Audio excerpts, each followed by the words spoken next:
Bonjour à tous. Alors j'avais prévu de faire des interventions historiques. Voilà la première. On va parler d'abord de livres et surtout d'une bibliothèque idéale pour les amateurs de malles Louis Vuitton. Le premier livre dont je voudrais parler, c'est un livre qui s'appelle Le Voyage des temps les plus reculés. Et c'est un livre de Georges Vuitton. Donc Georges est le fils de Louis Vuitton. Il a sorti ce livre en 1894 chez Dantu. C'est un livre qui parle vraiment des voyages d'époque. C'est plus une pièce de collection. C'est pas un livre franchement intéressant à lire si vous voulez avoir une histoire de Vuitton. On va commencer par des livres qui vraiment peuvent vous apprendre l'histoire de Louis Vuitton. Vous avez ce premier livre qui s'appelle Louis Vuitton, une saga française. Alors pourquoi c'est le premier dont je parle? Il a été écrit par Stéphanie Borancini, qui est journaliste spécialisée dans le domaine du tourisme et du voyage à l'origine. Et c'est un livre qui est très très intéressant. Alors je préviens les aficionados de Vuitton, c'est un livre qui est à charge. Il est quand même pas très sympa toujours avec Vuitton et la famille Vuitton, mais c'est un livre qui est intéressant parce qu'il va reprendre l'ensemble de l'histoire Vuitton, et entre autres, vous avez des informations sympas, comme par exemple les premières photos du brevet, avec le carrelage de la salle de bain ou de la cuisine à Asnières, et puis le premier dépôt de brevet de la toile tissée avant qu'on passe en toile au pochoir. Donc ça c'est un livre qui doit dater d'à peu près d'une quinzaine d'années, une dizaine d'années, qui est assez sympa, 20 €, n'importe quel amateur peut s'acheter ce livre, c'est vraiment sympa. Un autre livre qui est un livre que j'adore, qui est La Balle aux souvenirs.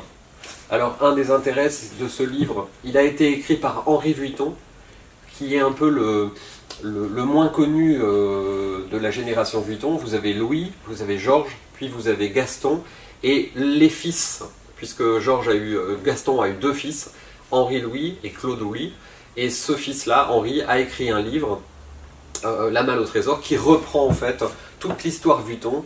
C'est un livre qui présente l'intérêt d'exister en français, en allemand, en anglais et en japonais. Donc pour nos amis japonais, c'est très sympathique. Ensuite, un livre que je ne peux résister à l'envie de vous présenter, c'est le Dictionnaire technique de la maroquinerie.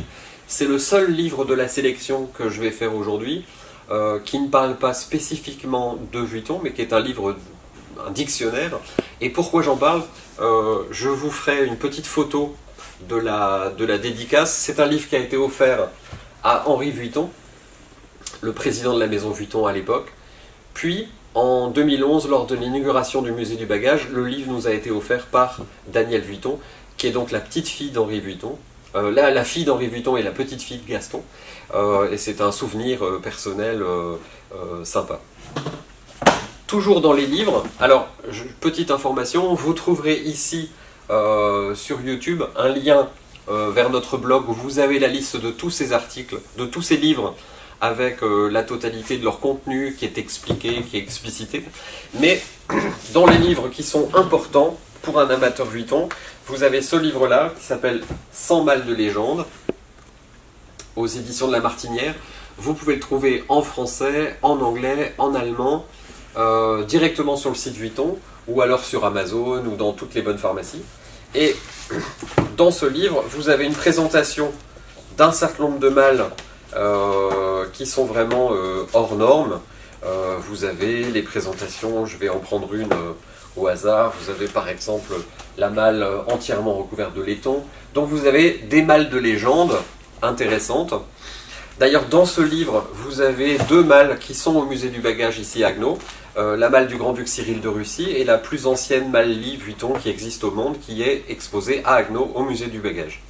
Et puis vous avez une partie qui sont on va dire les 80 dernières pages. Pour les amateurs éclairés, vous avez une très grande explication sur l'histoire des toiles. Je vous en montre une partie. Vous avez ici l'histoire des toiles Vuitton. Vous avez ensuite, par exemple, les revêtements intérieurs et les différents types. Je vous mettrai des petites photos dans la vidéo YouTube pour vous montrer un peu à quoi ça ressemble. Ça, c'est un livre, je vous le conseille, une centaine d'euros, super intéressant et vraiment un livre d'art à offrir à Noël ou à à partager avec des amis. C'est vraiment un livre très très sympa. Vous avez ensuite, toujours dans la bibliothèque Vuitton idéale, vous avez des livres comme ça, par exemple, qui sont des livres d'exposition. Donc là, c'est un livre qui a été consacré et qui est consacré à l'exposition Voler, Voguer, Voyager, qui avait lieu il y a quelques années au Grand Palais à Paris, où vous retrouvez tous les éléments de l'expo. Donc en général, ça s'achète sur le lieu de l'expo, mais vous pouvez l'acheter beaucoup plus tard. Vous avez ensuite des livres de ce genre-là, qui sont des livres souvenirs. Ici, c'est un livre qui présente les étiquettes d'hôtel de la collection Gaston. Alors Gaston a fait l'objet d'un livre spécifique qui est ici. Et ce livre-là est sorti récemment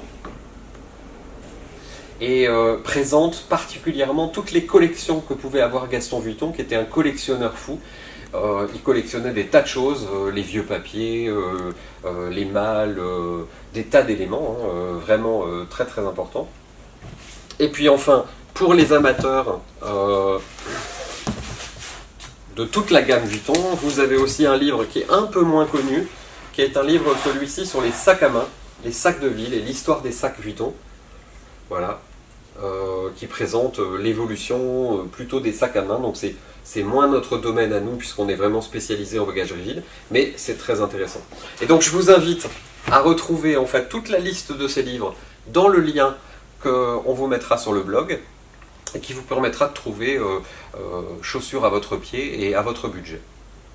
Voilà, merci. Et surtout, n'oubliez pas de vous abonner à la chaîne YouTube, de manière à pouvoir suivre les actualités, puisque nous allons publier une vidéo historique par semaine pour expliciter un petit peu mieux notre métier et le domaine dans lequel nous sommes.